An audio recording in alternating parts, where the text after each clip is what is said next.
宗门大比之前，我看到自己头顶修为等级竟然到了元婴，可只要我发奋苦修一日，修为等级就会逐级往下掉一级，而我游山玩水一日后，我的修为又会逐级增长。谁知我摆烂半年后，修为竟然直接冲破元婴到了化神中期。可奇怪的是，我的天劫并没有来。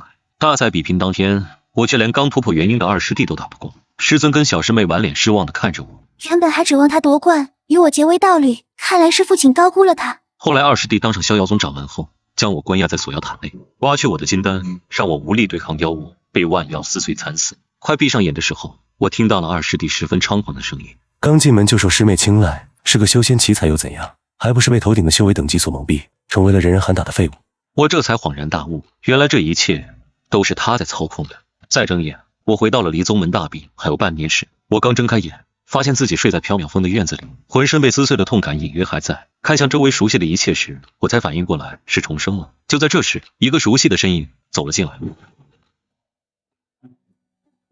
大师兄，师父说了，要你好好休息，养好伤，还有半年就要比赛了，希望你能一举夺冠。看着眼前这个表里不一的二师弟楚云，我的表情瞬间变得难看起来，但他似乎一点没有感觉出来，而是满脸笑容的看着我。大师兄，本来今日是你陪小师妹练剑，既然你受伤了，师父让我陪师妹修炼，你该不会生气吧？说完这话，楚云试探的表情看向了我。这时，我再次看到头顶的修为等级成了元婴。要知道，在这之前，我不过是金丹中期而已。我看着眼前金丹初期修为的楚云，邪魅一笑：你就去练呗，反正你再怎么练都不会超过我。听到我这么说，原本还有些担忧的楚云瞬间傻笑了起来。大师兄说的对，是我多心了。楚云看着像是有些沮丧，实则嘴角已然上扬，根本压制不住的笑意涌现，稍瞬即逝。楚云离开后，我开始到处翻找，最后在我的床底下翻到了一张纸人傀儡。怪不得上一世我的一举一动，他像是都提前知晓了，原来是在我的屋子里安装了这个东西。不过我并没有打算拆穿他，我现在要做的是顺着他的意思走。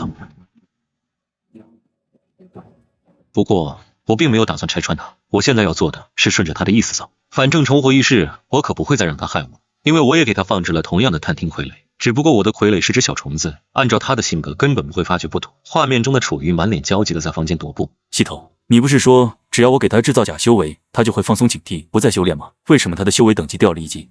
急什么？以我对李锦之的了解，不出3日他就会相信，而荒于修炼的。再说，只要他的修为掉到了金丹初期，就会爆体而亡。哼，什么狗屁修仙奇才，只要他挡住了我的路，还不是一样的死？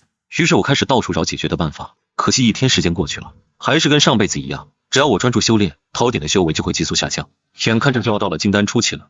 于是我带上了修炼法器，二话不说，直接躲进了全是美艳女子的合欢宗。看到是我这个逍遥宗大弟子李锦之的时候，那些女修们发了疯一般与我觥筹交错，甚至还想跟我双修。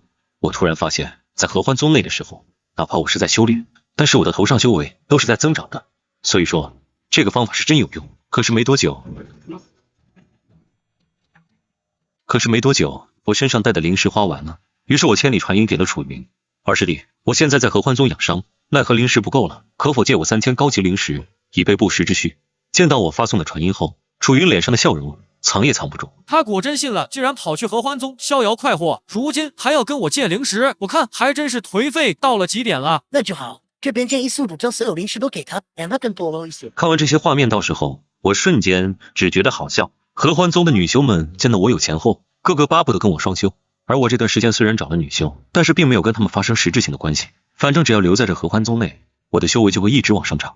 经过半年的时间，修为早已经长到了化神后期，这种修为就算是师尊也不见得打得过我。我自信满满的回到了宗门。合欢宗的2位女修舍不得我，竟然跟着我来到了逍遥宗。宗门大开，小师妹满脸厌恶的表情看着我。大师兄，别人说你留恋妖女不肯回来，我还以为是造谣的，现在看来他们说的都是真的。你怎么能荒废了修炼呢？3天后就是宗门大比了，到时候你还怎么夺冠？宗门大开，小师妹满脸厌恶的表情看着我。看着小师妹的时候，我突然嘴角上扬，冷冽一笑。小师妹不必为我揪心，我自有决断。小师妹恨铁不成钢的表情看向了我左右两边搂着的女修，眼神里满是愤怒。我对你真是失望至极。说完更是头也不回的离开了。只有二师弟楚云笑容满面的看着我。想必师兄的境界已然出神入化了，才不屑与我等凡夫俗子较量吧。我冷眼一笑，还是二师弟懂我，放心，等师兄以后发达了，定是不会忘了你的。听到这儿的时候，楚云脸上的笑容藏也藏不住，我当然知道他在兴奋什么。我刚走进大殿，就看到了正坐在上方满脸怒气看向我的掌门师尊。孽徒，给我跪下！在绝对的压迫感下，我还是十分配合的跪下。为师平日里怎么教导你的？让你们潜心修炼，更不能贪恋女色，影响大道前修。你倒好，整整半年不见踪影，竟然是在跟合欢宗女修们玩乐。你真是让为师失望至极！滚出去，别再来见我！我被法官押在大牢里3天，直到宗门大比当天。楚云满脸笑容的来到了我屋子里。大师兄，你是不知道，这次比赛就连我们逍遥宗老祖都来了，想必是很重视这次比赛，希望师兄你也能取得好成绩啊！我眼带笑意的看着楚云，多谢师弟，我一定会拔得头筹的。随后我来到了比试台上，第一回合对上的是我缥缈峰最小的六师弟。六师弟跟我只打了1个回合后，我就被打出局。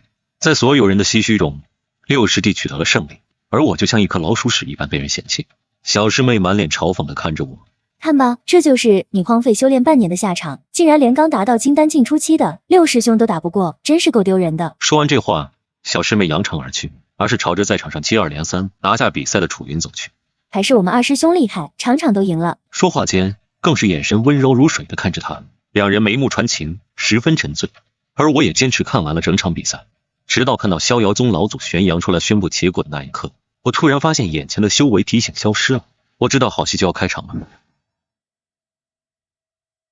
基于本次大赛的冠军已然产生，宗门决定让楚云担任下一任逍遥宗掌门。玄阳的话语刚落下，仙山的使者便来了。以往就算是各大宗派出现再多修为厉害的弟子，仙山都没有来过宗门大比的当场，何况是在比赛已经结束的情况下。所有人恭恭敬敬地对着来人行礼。这仙山的使者该不会是为了楚云来的吧？毕竟楚云年纪轻轻就已然到了化神境晚期，这在整个修仙界那也是传奇一般的人物。就是听说原本逍遥宗压的冠军人选并不是他，而是那边那个身边还搂着2个合欢宗女修的大师兄李锦之。你开什么玩笑？就那么个恶心人的玩意儿，怎么可能是逍遥宗的大师兄呢？而且是个第1轮就被淘汰的废物，可能是疏于修炼。你看他这副样子，不输才怪呢。请问哪位是逍遥宗李锦之？楚云满脸狗腿的表情迎了上去。仙使是不是来找我的？我的名字叫楚云，不叫李锦之。楚云的表情里满是希望，仙使根本不理会他，再次对着周围问话。诸位，请问哪位是李锦之？楚云的表情里满是希望，仙使根本不理会他，再次对着周围问话。诸位，请问哪位是李锦之？在众人诧异的眼神中，我不慌不忙地站了起来，朝着他的位置走去。楚云满脸难看的表情看着我。仙使是不是有什么误会？众所周知，李锦之在第1轮的时候就被淘汰了，连决赛都没进，这样的废物怎么可能是你要找的人呢？眼看着我输了比赛，楚云连装都懒得装了。我嘴角上扬，不慌不忙地走到了仙使面前。在下正是李锦之，不知仙使找我何事？仙使眼神上下打量我一番后，嘴角上扬的看着我。不愧是修炼奇才，竟然这么年轻就已然达到了化神后期境界，而且已经突破在即，怪不得老祖非要特地让我来寻人，还说你是千年难遇的奇才。如今一看，果真如此啊！听完这话后，楚云跟众人的表情惊讶到失声。片刻后，楚云满脸讥笑的来到了我跟前。仙使，刚刚所有人都看到了，李锦之是个连初赛都没过的废物，这样的人怎么可能是你们要找的天才呢？李锦之是个连初赛都没过的废物，这样的人怎么可能是你们要找的天才呢？对啊，刚刚他连小师弟一个金丹初期修士都打不过，怎么可能是你们要找的奇才？小师妹说完，十分鄙夷的眼神看我一眼，仿佛我是个多么恶心人的东西。仙使，刚刚确实如此。我看李锦之半年来只贪图享乐，修为没有精进，不说还倒退了不少，方才的确是输了。仙使听完众人的话，在看我的时候，似乎也有些迷糊了。仙使，我的确在刚才出赛的时候就被淘汰了，但是我这么做是情有可原的。在我说出情有可原这几个字的时候，围观的众人纷纷指责我，说我爱慕虚荣，输了还找借口。随后楚云满脸鄙夷的表情看着我，你能有什么缘由？无非就是自己沉迷于女色，荒废了修炼而已。全宗门上下所有人都看到你荒废修炼了，难不成我们所有人都在故意针对你不成？随着楚云说出来的话牵连了宗门所有人时，所有人一致看向我，要是就找个地缝钻进去，以免出来丢人现眼。就是跟合欢宗妖女鬼混的，能是什么好东西？你们还不知道吧？消失的这半年，大师兄都是在合欢宗度过的，据说跟好几个女修都暧昧不清。真没发现，原来大师兄竟然这样的人。现在技不如人，输了反而又输不起了。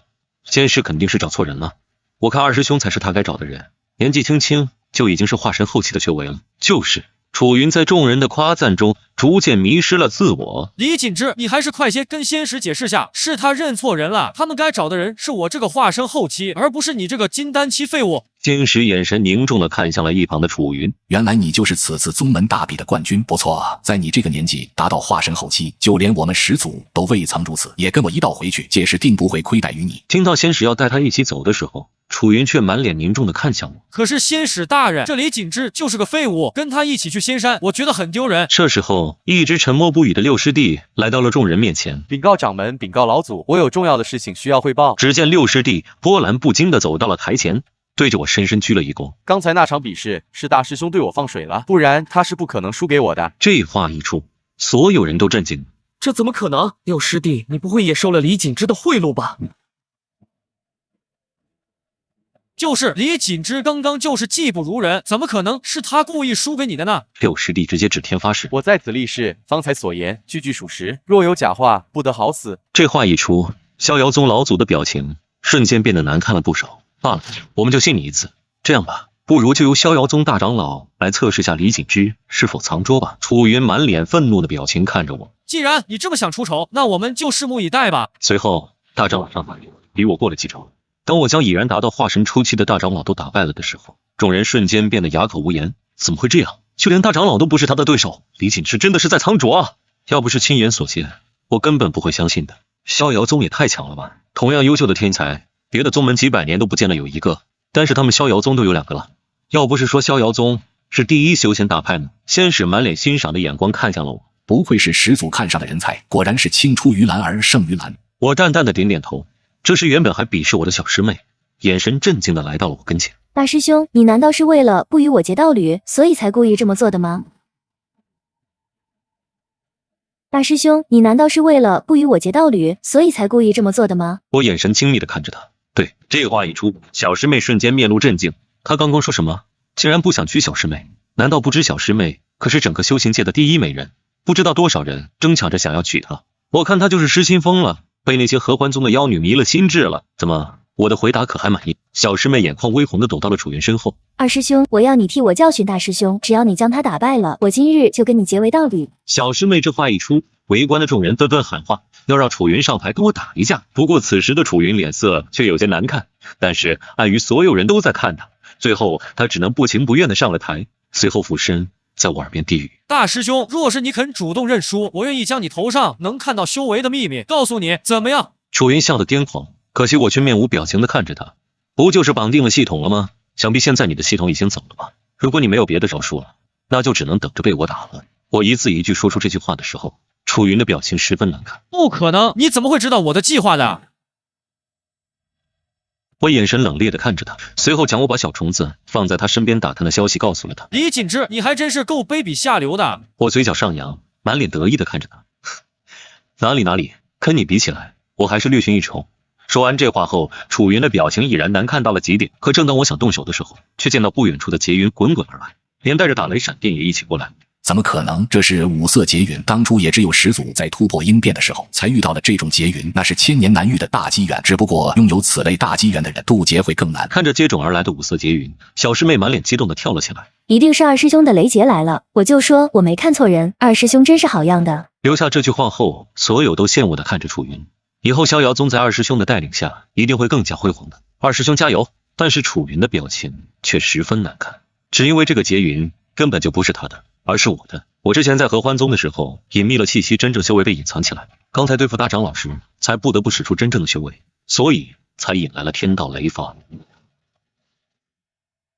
至于是五色神雷，或许是因为要我把之前几次的雷劫一起渡了。这时候小师妹满脸得瑟的表情看着我，别以为你隐藏了修为就能出风头，告诉你，在二师兄面前你什么都不是。你要是怕了，现在求饶还来得及，等二师兄突破境界变成应变期的时候，你就算再厉害也只能乖乖求饶。说完更是对着楚云眉开眼笑。父亲，我决定了，不论这场比赛，无论是谁输谁赢，我都会嫁给二师兄。似乎是觉得自己女儿的行为有些不妥，师尊满脸为难的看着他。灵儿啊，要不你再等等。不用了，我萧灵儿在此承诺，不论两人输赢为何，我都会嫁给二师兄楚云为妻，助他将逍遥宗发扬光大。底下的众人开始欢呼，更有众人眼神崇拜的看向了楚云。只要度过这次五色节，楚师兄就会成为整个逍遥宗战力最高的存在，誓死追随二师兄。众人的欢呼声还在继续，只见那五色劫云缓缓朝着我的方向飘来。在众人的惊呼声中，五色劫云竟然堆积到了我的身上，瞬间我被雷劫的力量感召，浑身晃悠悠的升至半空位置，所有人瞬间都傻了眼。瞬间我被雷劫的力量感召，浑身晃悠悠的升至半空位置，所有人瞬间都傻了眼。不是说是楚师兄的劫云吗？怎么变成了李锦之的？对啊，这到底是怎么回事啊？依我看啊，这劫云它就是李景之的，只不过是有人公然假冒，就算是假的，也不好意思说破呗。说这话的不是别人，正是刚刚为我成亲的六师弟。六师弟本人很有原则，所以他说的话还是有很大的可信度。众人开始唏嘘，楚云啊，亏我们还以为你是个君子，现在看来也不过是个虚伪至极的小人。就是，刚刚小师妹竟然还说要嫁给你，估计现在肠子都悔青了吧。见到有人提到自己，小师妹萧灵儿满脸怒气的看着那两人。不管劫云是不是二师兄的，我都会嫁给他。我喜欢的是他这个人，又不是他的荣耀。这话一出，就连楚云的脸色也缓和了不少。他一把将小师妹搂在怀中。灵儿，我楚云此生定不负你。可我早就无心看这些画面。五色雷劫真是名不虚传，好在逍遥宗老祖跟仙师出手，替我挡去了一部分的雷劫。渡劫成功后，我已然成为了应变初期的大能。